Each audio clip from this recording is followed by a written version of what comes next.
Yeah, it's really important to prioritize and also know that, gags are not the only part of your MBA journey, and case comms are equally Yeah, important, if not more important than your academic score and CGPA.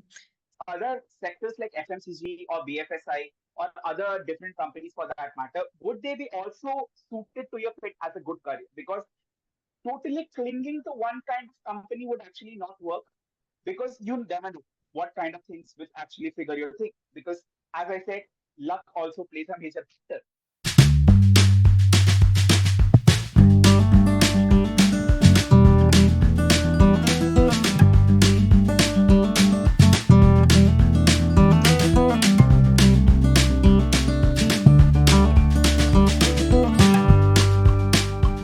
Hello, guys. Welcome to the Skilled Sapiens podcast. I'm your host, Reet Meghawat, and today we have a very special guest with us, Abhishek Poddar.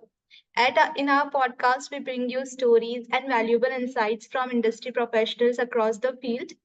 So, Abhishek has recently done his MBA from SCMHRD, and he has interned with Tata Consumer Products. And he has also grabbed final placement from Bosch, and Abhishek has also won numerous national podium finishes in B School and corporate case competition. So it's a pleasure to have you with us, Abhishek. And congratulations on your final Yeah, placement at Bosch. thank you so much. And yeah, it's a great pleasure to be here. And regarding the type of conversation which we'll be having, I think it will be fruitful for everyone who listens to this in the future. Yeah, that's that's what we are hoping. And yeah, so starting over to you, can you start by sharing a bit about yourself and your journey from your undergraduate studies to MBA at SCMHRD, and also what something that you would like our audience to know about you? Okay, fair enough. So first of all, Abhishek here. I have been belonging from the city of the Tatas, Jamshedpur. So it was a very, very ironical thing that I got to summer intern at Tata Consumer Products, because for me it was kind of homecoming, right? Actually belonging from the culture of the Tatas, growing in a city of belonging of Tatas, where you know perseverance, excellence, an epitome, where everyone is trying to be the best version of themselves. That's inculcated in the city's culture. And being a part of the city for more than 20 years, I was not born there, but I was there from the age of 4. And since then, I have been drawn in the total upbringing of that. So that was a great thing. Yeah, actually went on to forward, tried to crack IIT, couldn't get into it. Ultimately, I know that my maths and physics were okay, but chemistry was not at all a bit. Typically, I later on came to find out that I hated organic chemistry. Went on to a decent college in Bhubaneswar, studied computer science engineering, and then I find out my basic niche is also in ML and AI. So made a specialization out of it. At that point of time, I also found out that there were many people. Since I was a guy who was fairly well doing in soft skills and aptitude, I found out that there were many people who were not that great in actually articulating the knowledge, even if they knew about certain technical concepts. They were not good enough in actually letting the interviewer know. Hence, they were not able to crack interviews. They were not able to seek the great jobs which they actually wanted to get into. So I actually started an initiative, more or less. I would not say it definitely as a startup, but an initiative cross colleges, mostly in tier 3 colleges, which is called as Place Prep, where I trained around 350 to 400 students alone in terms of the soft skills and aptitude, and helped them get placed. So it was one of those kind commendable efforts. But later on, COVID struck, and I was not at all that great in terms of managing finances, and our business took a big hit. We had a lot of cash burns in our hand, and I felt that this would not continue anymore. And it was also in some of the cases where some of our students had even lost their parents. So we even had one-on-one person consultation calls with them.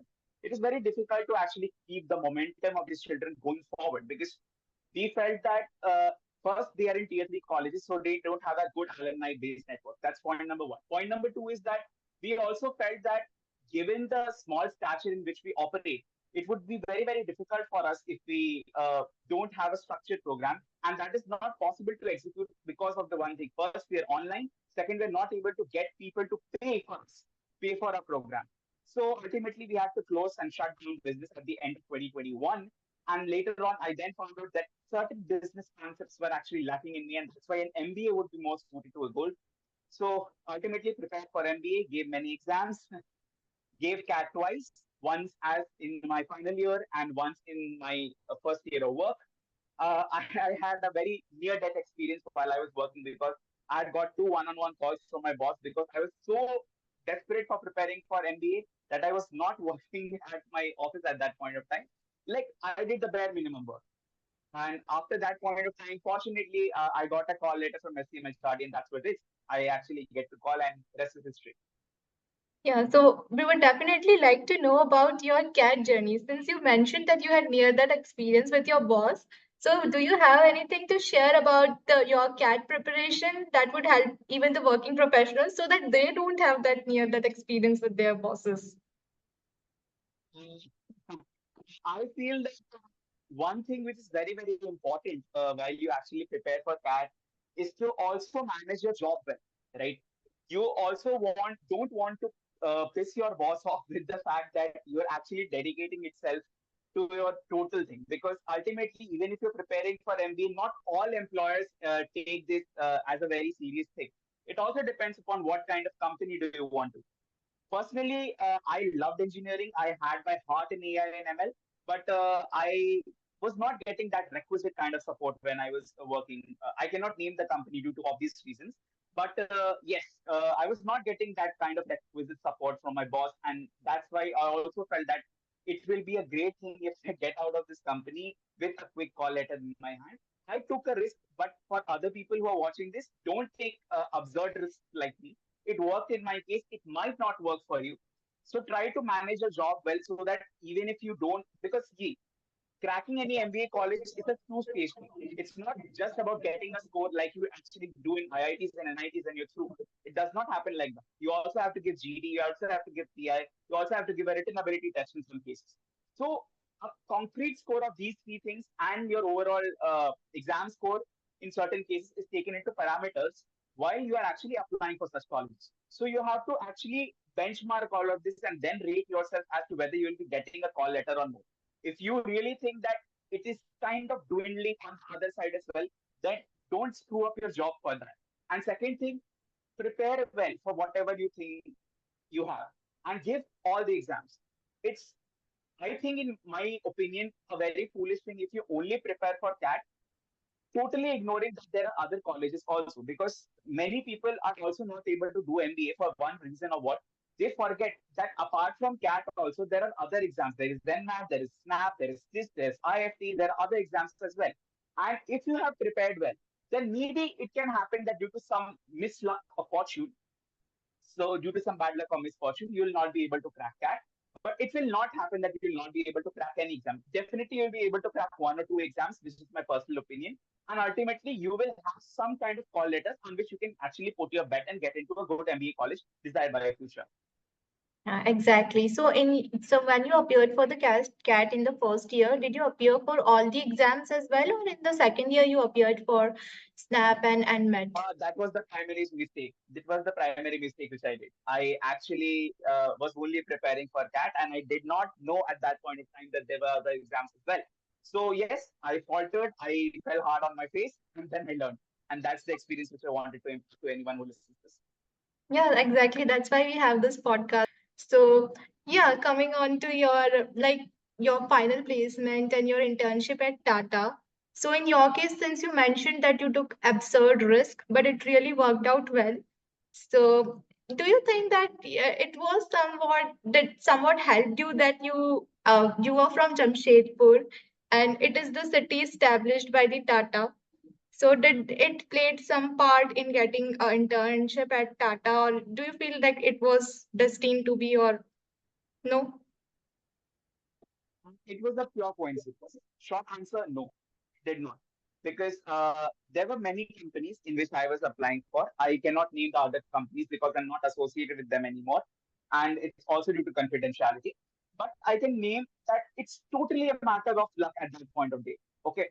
If you try to portray yourself in one way or the other, then maybe certain factors will work in your favor, certain factors will not. It also depends upon, that's why I'm in a big believer of it. Okay, it happens that maybe sometimes you have everything figured out from your side, but it just doesn't work on that day, right? Ultimately, when I had to get it worked with TCPL, and it was a great, fortunate thing of mine that I got to intern with such an amazing company. Got to work with bigger brands like Tata Coffee, Tata Tea, Tata, uh, Tata Starbucks, which is actually operated in terms of the Tata premise. So working with a brand like Starbucks, of which I actually dreamt about at one point of time, that यार इसकी coffee कितनी महंगी होगी, कभी afford भी कर पाएंगे कि नहीं. I had that feeling in my mindset at one point of time to actually working for that same brand. I think it was an experience in itself. And coming to how did I get selected? Well, it is not just a para- it's not a single parameter which I would actually attribute to. I think certain things regarding how you actually prepare for your placements in terms of your basic general knowledge, your current acumen towards business, and the knowledge of your specialization. For example, I was in the human resources field. So for certain inclinations, when you actually apply for your summer interviews, you are not expected to know a lot about your specialization, but at least certain inclinating points. Like, for example, what is HR? What are the different kind of domains which are happening, right? What is your particular domain? And I also try to answer this that finding your particular domain is very, very important because first part, it will help you know in one way or the other that these are the things you want to do in a career, right? Second, which is even more important, is that it will help you find out the things which you never want to do, right? So understand the difference. Wanting to do and not wanting to do. Figuring the no is more important than figuring the yes. And that actually will help you if you figure this out beforehand. Then not only will you do well in your summers, but also in your finals, and you will be very clear in your mind that okay, this is the kind of job which I want, and this is the kind of job which I definitely do not. So this demarcation has to be clearly created in your mind before you apply for any kind of internship or job. And it even applies to MBA colleges as well during your time of preparation. Yeah, so figuring out the no's. So could you share a bit about how can students figure out their no's in the first year so that by the time of their internship they are clear that they want to go for this and the job in this domain. Since many students, what we have observed is they are not clear and they apply to all the companies that come to the campus. So if you could share something. Okay. Uh, it is simple two-step thing. First is to know your strengths. You have to be very, very clear what are the things you are good at. Okay. For example, I was that kind of a person who had some experience because I operated a small level scale initiative. I could not tell that to startup because we were not registered at that point of time. But we had an income, we had a cash flow, we had been generating revenue for at least 1.5 years before having cash burn. But I had certain kind of experience, so I was able to justify that. And this is also a same attribute that many people who actually come into business schools and try to interview for that, they're not able to answer the question of why MBA because they haven't had any business experience in the past. For me, that was relatively easier because I had done something in that area. So first thing is to experiment. It's very important to experiment, not only in terms of business, but you can experiment by actually getting into multiple courses. Try to find out what's happening in the market, study about it, study about the domains like HR, marketing, finance, supply chain, operations, and then try to find out what are the things which excite you the most. It can be one domain, it can be multiple domains. Okay. After that, when you finish experimenting, the second thing which you do is to prioritize.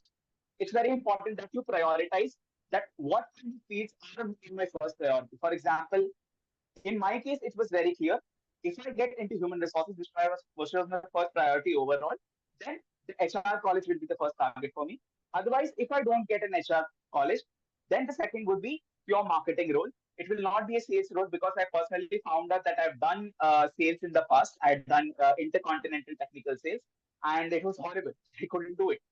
So if I would take a pure marketing role, then a pure marketing role. Otherwise, I'd shift into finance. So these were my top three priorities: HR, marketing, and finance. And so you should do the same. I would recommend that try to find out certain things which actually excite you in one way or the other, and then try to demarcate that okay, this is my first priority, this is my second priority, this is my third priority, and then try to make collective consensus of what you need in the future. Third, then supply accordingly.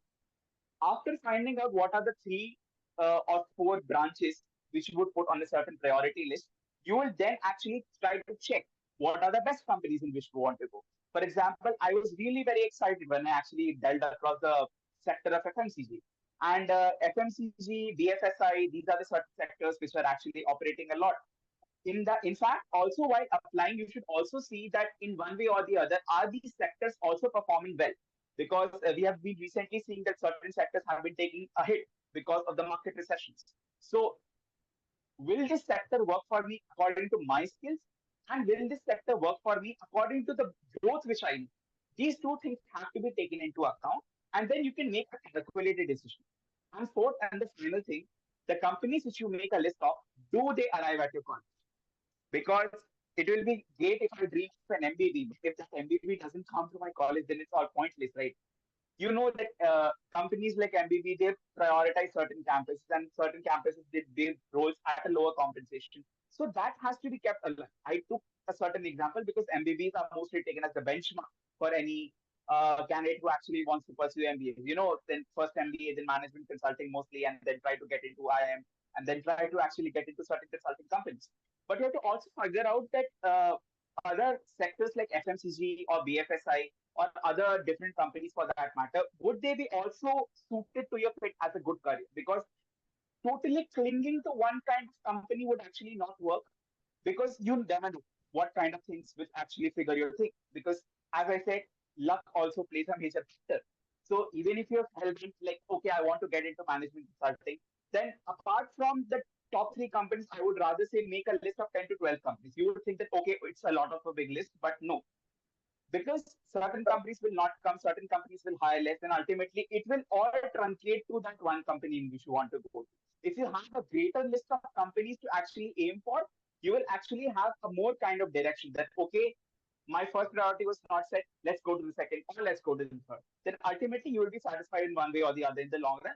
I have a satisfactory career now. I can now go for a PPI or a PPO. Yeah, that's great to know to have at least 12 companies and don't have the list of only 3 to 4 companies. It's usually said that don't keep all your eggs in one basket and diversify the risk. So yeah. So coming to the case comms, we have very limited time. So you have achieved significant success in B school and corporate case competitions. So can you share your experience and how you prepared for these competitions since they are also a crucial part of any B school journey?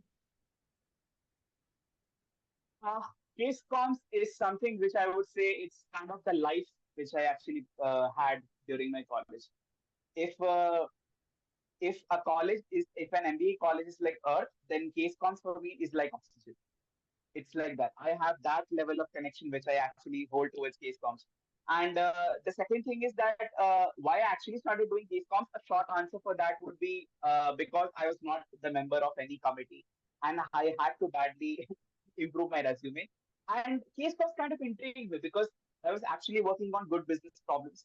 I was actually working on what is the current thing which is happening across companies, and it actually helped me create a big thing that, okay, not all companies, as we say that, okay, every company tries to show itself that, it's doing well, it's doing phenomenally amazing, as we actually see in the campus placements and the placement talks. But every company has its own sets of whims and fancies. Every company has its own sets of problems. It's just that you have to go there as a problem setter.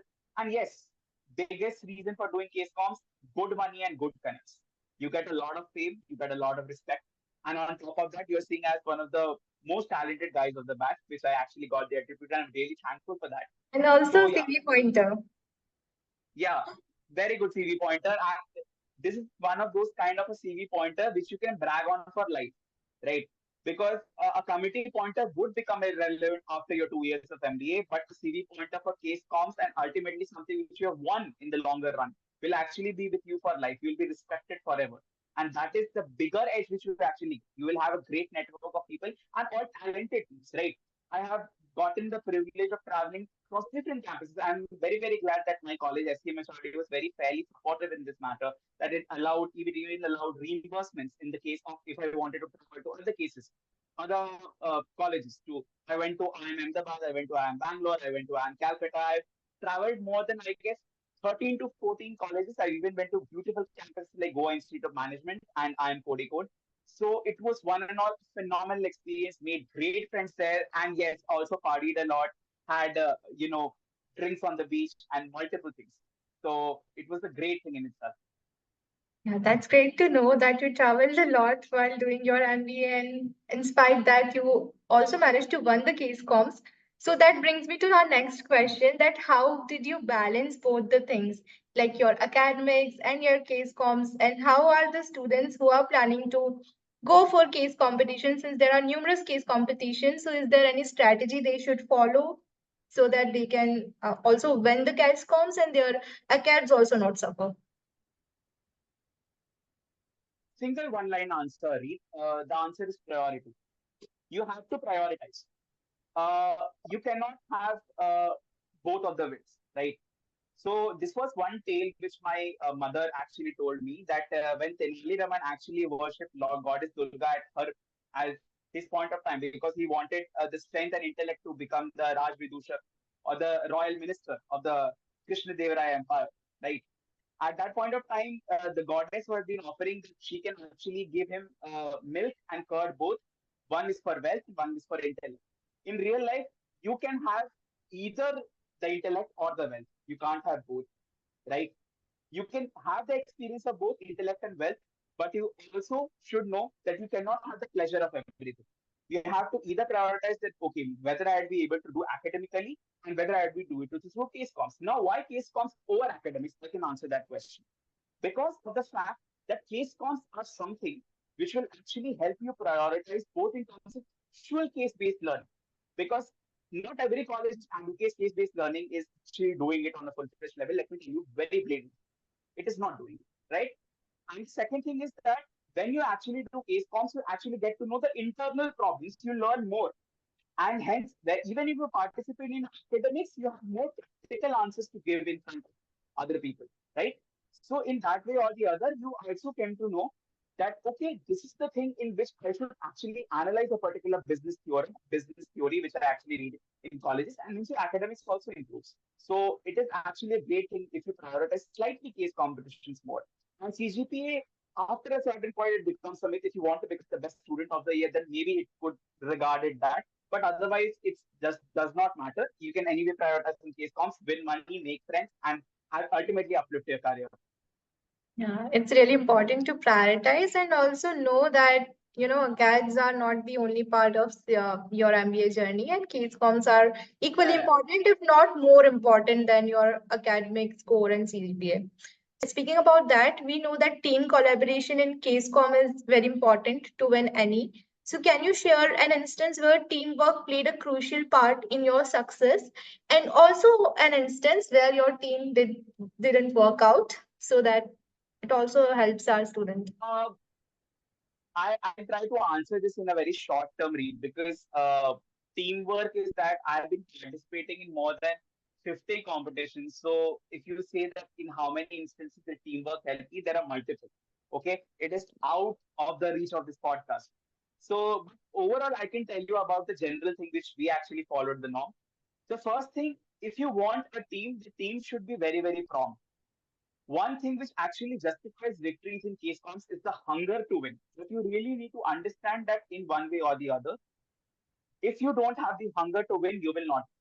Okay, it is just a poetry skill that mostly people there that, okay, winning is for some people, losing is for some people. No, you need to have that winning mindset. If I'm there in this game, I'm here to win, right? First, have this mindset. If you have this, then this will give you the energy to work. Second, fulfill and bolster your PPT and Excel skills. Very, very important. You cannot survive if you don't know how to read charts, because even though I'm an HR guy, I know how to do basic marketing. I know how to do basic finance. I know how to do basic supply chain analysis. Obviously, I'm not a great thing at all of these things, right? I'm only a specialist in my core specialization, HR. So you have to ultimately make a constructive thing and learn across all domains. Have basic things like learn to do financial statements, learn to do research, learn to understand the problem well. Okay. And this will be the approach which will actually make the aggregate amount what you want to actually put into your PPT. And third, you need to have good speakers in it. I was that person who actually took the brunt of facing the brutal questions of the judges, and certain times the judges are very, very brutal.